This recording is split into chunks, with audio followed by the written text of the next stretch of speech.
પાવાગઢ એક પ્રાચીન પર્વત છે. તેની ઉપરથી અનેક આત્માઓ મોક્ષે પધાર્યા છે. રામચંદ્રજીના પુત્ર લવ અને કુશે તપસ્યા કરીને શાશ્વત સુખને અહીંથી પ્રાપ્ત કર્યું છે એવી દિગંબર માન્યતા પણ છે. આ હિસાબે પાવાગઢ તીર્થ 20મા તીર્થંકર શ્રી મુનિ સુવ્રત સ્વામી અને શ્રી રામચંદ્રજીના સમયનું સાબિત થાય છે. અને એટલે જ આ પર્વત ઉપર અતિ પ્રાચીન કાળે પણ જૈન મંદિરો હતા જ તેના પુરાવા આ રહ્યા. ઈસવીસન 140માં એટલે કે આજથી 1884 વર્ષ પહેલાં ગ્રીસ દેશના પ્રખ્યાત ભૂગોળવેત્તા ટોલેમીએ ભારત પ્રવાસ શોધમાં જણાવ્યું છે કે પાવાગઢ એ અતિ પ્રાચીન અને પવિત્ર જૈન તીર્થ છે. એટલે આ તીર્થની પ્રાચીનતા બાબતમાં કોઈ જ શંકા નથી. પાવાગઢ ઉપર ઘણા જિનાલયો નિર્માણ થયા હતા. તેમાંની કેટલીક માહિતીને જાણીએ. પાવાગઢ ઉપર 52 દેરીયુક્ત શ્રી અભિનંદન સ્વામીનું પ્રાચીન મંદિર હતું. તેનો જીર્ણોદ્ધાર તથા પ્રતિષ્ઠા આચાર્ય શ્રી ગુણસાગર સુરીજીએ સંવંત 1112 વૈશાખ સુધી પાંચમને ગુરુવારે કરાવેલ. સાથે સાથે અહીંયા શ્રી જીરાવલા પાર્શ્વનાથ ભગવાનનું દેરાસર હતું. તેની પણ પ્રતિષ્ઠા એ જ દિવસે થયેલી. આજથી 968 વર્ષ પહેલાં જીર્ણોદ્ધાર થયો છે. એનો અર્થ એ થાય છે કે તે સમયકાળ પહેલાં પણ અહીંયા જિનાલય હતું. કમનસીબે મહંમદ બેગડાએ ચાંપાનેર ભાંગ્યું ત્યારે આ મંદિરો તેણે તોડી નાખેલા. પણ જૈન સંઘે પ્રતિમાજી જમીનમાં ભંડારી દીધેલ. વર્ષો પછી તપાગચ્છીય સાગર શાખાના ભટ્ટારક શ્રી શાંતિ સાગરજીને સ્વપ્ન આવેલ. તે અનુસાર આ પ્રતિમાજી સંવંત 1889 મહાવદી 11ના રોજ જમીનમાંથી પ્રગટ કરેલી. આજે એ જીરાવલા પાર્શ્વનાથ ભગવાનની પ્રતિમા વડોદરામાં મામાની પોળમાં છે. સંવંત 1160 આસપાસ શ્રી આર્યરક્ષિત સુરીજી પાવાગઢ પધાર્યા ત્યારે શ્રી મહાવીર સ્વામીનું જિનાલય હતું. આચાર્ય શ્રી મહેન્દ્ર સુરીજી તીર્થમાલામાં લખે છે કે પાવાય ગિરિવર સિંહરે દુહદવ નીરમ થુણે વીરમ. વસ્તુપાલ અને તેજપાલથી કોણ અજાણ છે? તેજપાલે ગોધરાના રાજા ઘુઘલને જીતેલ. પછી તેઓ પાવાગઢ આવેલા. તેમણે અહીં શ્રી મહાવીર સ્વામીનું સર્વતોભદ્ર નામે જિનાલય બંધાવેલું અને પ્રતિષ્ઠા પણ કરાવી હતી. તેમાં આબુ જેવી ઝીણી ઝીણી કોતરણી પણ કરાવી હતી. કેટલાક વર્ષો બાદ મુસલમાનોએ તે મંદિરને તોડી નાખીને જુમ્મા મસ્જિદના રૂપમાં બદલી નાખ્યું. પાવાગઢ પર્વત ઉપર શ્રી સંભવનાથ ભગવાનનું પણ દેરાસર હતું.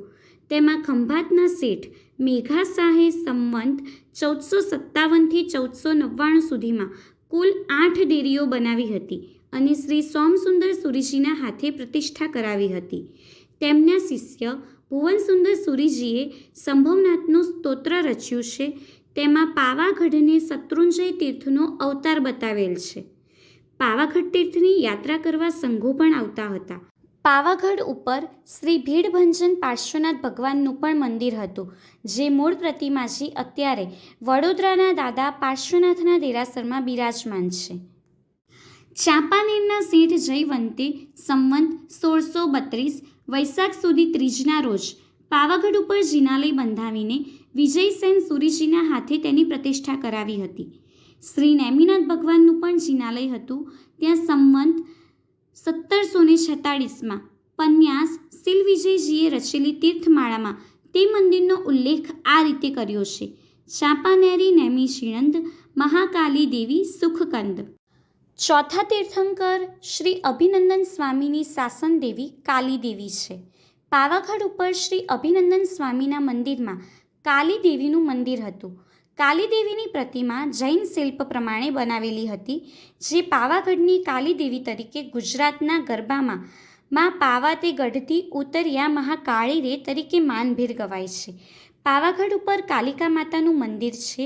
આચાર્ય શ્રી આર્યરક્ષિત સુરીજીએ તેમની આરાધના કરેલી.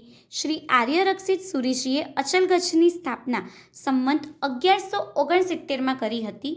અચલગચ્છની અધિષ્ઠાયિકા તરીકે કાલી દેવીને મુકરર કરેલ. પૃથ્વીરાજ ચૌહાણનું જ્યારે પાવાગઢ ઉપર રાજ્ય હતું ત્યારે આ દેવી પ્રત્યે ખૂબ શ્રદ્ધા ધરાવતા હતા તથા રાજ્યની રખેવાળી કરનારા માનતા હતા. 15મી શતાબ્દી સુધી પાવાગઢનો ઉન્નતિનો કાળ હતો, પણ એક દુર્ઘટના ઘટી. એક વખત ગરબે રમવા સાક્ષાત કાલિકા માતાજી પધાર્યા.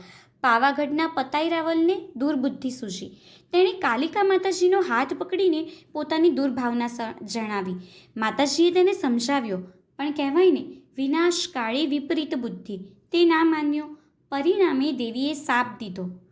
પરિણામે મહંમદ બેગડો ચડી આવ્યો. તેણે ચાંપાનેરને લૂંટી લીધું. પાવાગઢનું પતન થયું. જૈન મંદિરો સહિત મંદિરો લૂંટી લીધા, ધ્વસ્ત થયા. રાજપૂતાણીઓએ જૌહર કર્યા. હજારો હિન્દુઓની કતલ થઈ. આજે પાવાગઢ પર્વત ઉપર દિગંબર જૈન મંદિર છે.